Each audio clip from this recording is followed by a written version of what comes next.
নমস্কার বন্ধুরা, welcome to সম্পাস kitchen.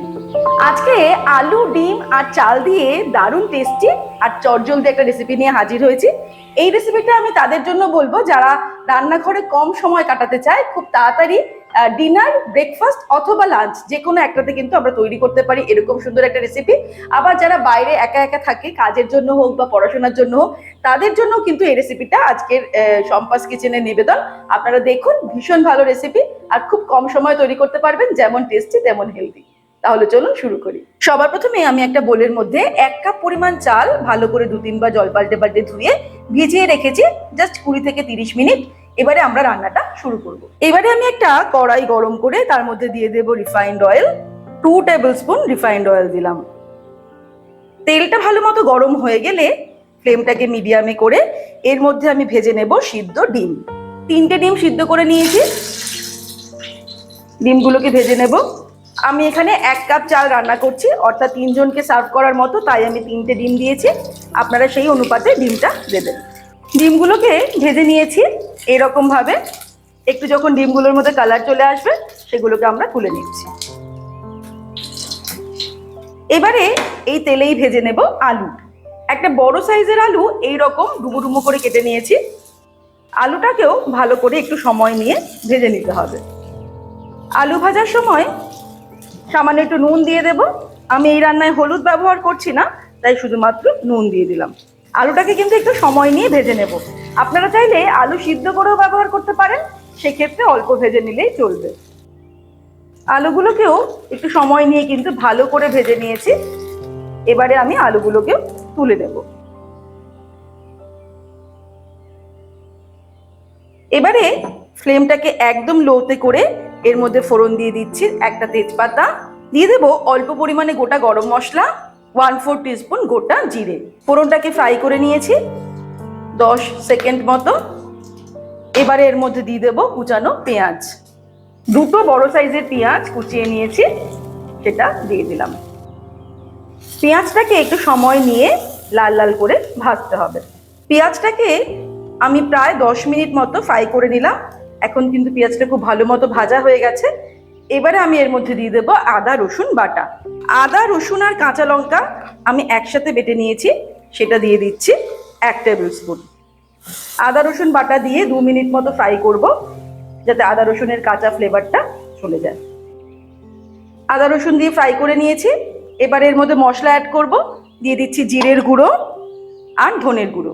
ধনের গুঁড়ো 1/2 টিস্পুন আর জিরের গুঁড়োও দিয়ে দেবো 1/2 টিস্পুন। সামান্য একটু জল ব্যবহার করছি।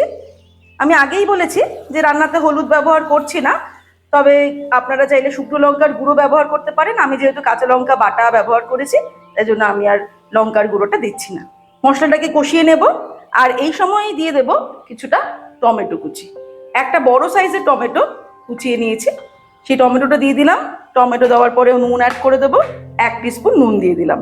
এবারে সবকিছুকে ভালো করে 3 থেকে 4 মিনিট কষিয়ে নিতে হবে। আর এই সময় কিন্তু ফ্লেমটাকে একদম লোতে রেখেছি। সবকিছুকে 3 থেকে 4 মিনিট কষিয়ে নিয়েছি। কষানো কিন্তু আমাদের কমপ্লিট। এবারে এর মধ্যে ভেজে রাখা আলু আর ডিম দিয়ে দেব। আলু আর ডিম দিয়ে ফ্লেমটাকে মিডিয়ামে করে আরো 1 মিনিট কষিয়ে নেব। আলু ডিম দিয়ে ভালো করে কষিয়ে নিয়েছি। এবারে আমি চালটা দিয়ে দেব। বাসমতি চাল আমি ব্যবহার করছি 1 কাপ, মানে 200 গ্রাম।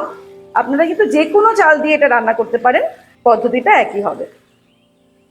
চাল দেওয়ার পর এবারে আরো 2 মিনিট মতো আমি এটাকে কষিয়ে নেব। আর ফ্লেমটাকে কিন্তু আমরা মিডিয়ামে রেখে রান্নাটা করছি। চাল দেওয়ার পরেও ভালো করে কষিয়ে নিয়েছি।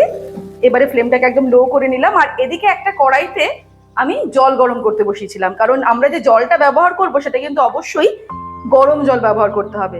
এই কাপ দিয়ে আমি চালটা মেপে নিয়েছিলাম, তাহলে এই কাপের মাপেই আমি 2 কাপ পরিমাণে জল দেব। আমাদের বাড়িতে যদি এরকম মেজারিং কাপ না থাকে সেক্ষেত্রে অসুবিধা নেই, আমরা যে কোনো বাটি বা যে কোনো গ্লাস দিয়ে কিন্তু চালটাকে মেপে নিতে পারি। সেই কাপের মাপ করে আমরা যে পরিমাণ চাল নেব তার ডাবল আমাদের জল ব্যবহার করতে হবে। মানে আমি 1 কাপ চালের জন্য 2 কাপ জল ব্যবহার করব।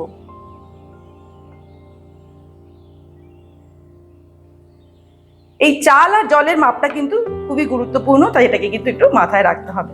ভালো করে নাড়াচাড়া করে নিয়েছি। এবারে এর মধ্যে আমি ফিনিশিং এ দিয়ে দিচ্ছি কয়েকটা কাঁচা লঙ্কা, তবে অবশ্যই নিজেদের ঝালটা স্বাদ অনুসারে দিতে হবে। 1 মুঠো ধনেপাতা ছড়িয়ে দেব, আর 1/2 টিস্পুন চিনি আমি একটু দিয়ে দিলাম স্বাদটাকে ব্যালেন্স করার জন্য। আর সবশেষে দিয়ে দিচ্ছি কিছুটা পরিমাণে গরম মশলার গুঁড়ো, 1/2 টিস্পুন মতো গরম মশলার গুঁড়ো দিয়ে দিলাম। তারপরে আমাদের ঢাকা দিয়ে রান্না করতে হবে 10 মিনিট। ফ্লেমটাকে একদম লো করে ঢাকা দিয়ে দেব 10 মিনিটের জন্য। 10 মিনিট পর ফিরে আসছি। 10 মিনিট হয়ে গেলেই কিন্তু আমি এখনই ঢাকাটা ওপেন করব না, আমি ওভেনটাকে অফ করে দিয়ে আরো 10 মিনিট এটাকে দমে রাখবো, তারপর এটাকে ওপেন করব। ব্যাস তৈরি হয়ে গেছে। আলুটাও দেখে নিতে হবে সিদ্ধ হয়েছে কিনা। আলু কিন্তু একদম সুন্দরভাবে সিদ্ধ হয়ে গেছে। এবারে আমাদের সার্ভ করার পালা। ব্যাস তৈরি হয়ে গেল আজকের টেস্টি রেসিপি, যেটা আমরা সকালের ব্রেকফাস্টে, দুপুরের লাঞ্চে, এমনকি রাতের ডিনারেও সার্ভ করতে পারবো। আর যারা কোনোদিনও রান্নাঘরে ঢোকেনি তারাও কিন্তু প্রথম চান্সেই সুন্দরভাবে তৈরি করে ফেলতে পারবে আজকের রেসিপি। আজকের রেসিপিটা ভালো লাগলে রেসিপিটাকে লাইক করতে আর শেয়ার করতে ভুলবেন না।